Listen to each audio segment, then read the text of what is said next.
Non, moi je suis plutôt thé le matin.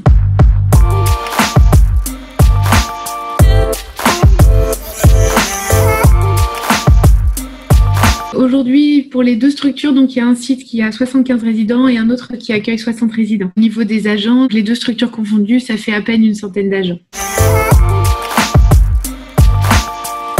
Au niveau des résidents n'a pas été simple. Ils ont été privés de leurs proches, qui leur est le plus cher. Les enfants, petits-enfants, arrière-petits-enfants, amis ou autres, ou voisins. Il y en a pour qui il y avait des rendez-vous très réguliers, à savoir la belote ou autre. C'est des moments importants de vie dans nos institutions. Et quand on les prive de ça, on les prive un petit peu de la vie aussi. Pour ce qui est des personnels, forcément une situation très anxiogène de par les médias, qui tournaient en boucle, on entendait tout le temps les mêmes choses. Des informations plutôt très négatives, très alarmantes, qui stressaient énormément les professionnels. Donc l'importance d'être disponible, de communiquer, de les rassurer, et puis surtout de bien définir les organisations selon les situations qu'on a à vivre, faire en sorte que chacun soit rassuré et connaisse son rôle. Sur les organisations quotidiennes, de nombreux bouleversements. En étant en chambre, on a dû s'organiser pour distribuer tous les repas en chambre avec l'achat de plateaux, d'échelles, revoir avec les cuisiniers un certain nombre de choses pour que tout le monde mange chaud, qu'on soit au début ou à la fin du service.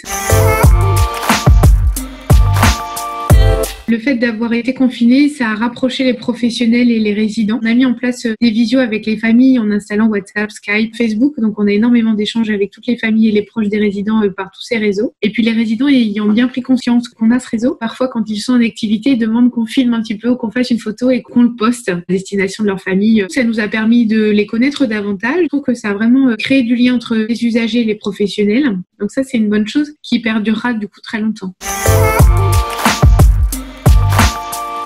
On a été soutenu par de nombreuses initiatives de particuliers qui se sont tout de suite démenés pour nous proposer des visières, imprimantes 3D pour créer des choses à destination des professionnels de santé pour leur permettre de se préserver du coup nos usagers. Des initiatives d'institutions publiques ou privées comme la Fédération hospitalière de France qui nous a proposé de nous fournir gracieusement des tablettes pour permettre de maintenir le lien avec les proches des résidents. Donc ça, c'était important. C'est une très belle initiative. Des plus grosses institutions comme Crédit Agricole. Il y a eu énormément de soutien qui sont venus un petit peu de partout.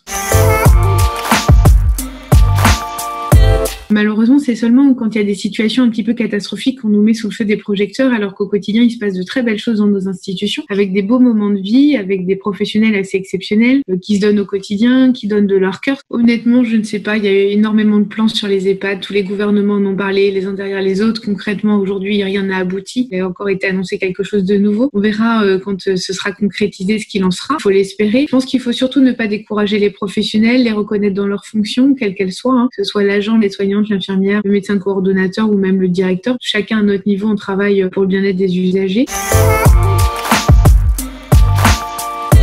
Ce qui serait bien, c'est qu'on ne nous voit pas comme une institution un peu fermée, mais moi, j'aurais à cœur que des familles viennent et me disent écoutez, Mme Chauveau, aujourd'hui, on aurait bien aimé voir avec vous l'aménagement du jardin. Est-ce qu'on peut se lancer à 3-4 familles et quelques résidents? Comment on peut s'organiser? On peut considérer notre établissement un peu comme une maison de vie où on partage, chacun peut apporter quelque chose. Je suis sûre qu'on pourrait créer plein de choses simplement juste par la bonne volonté des gens.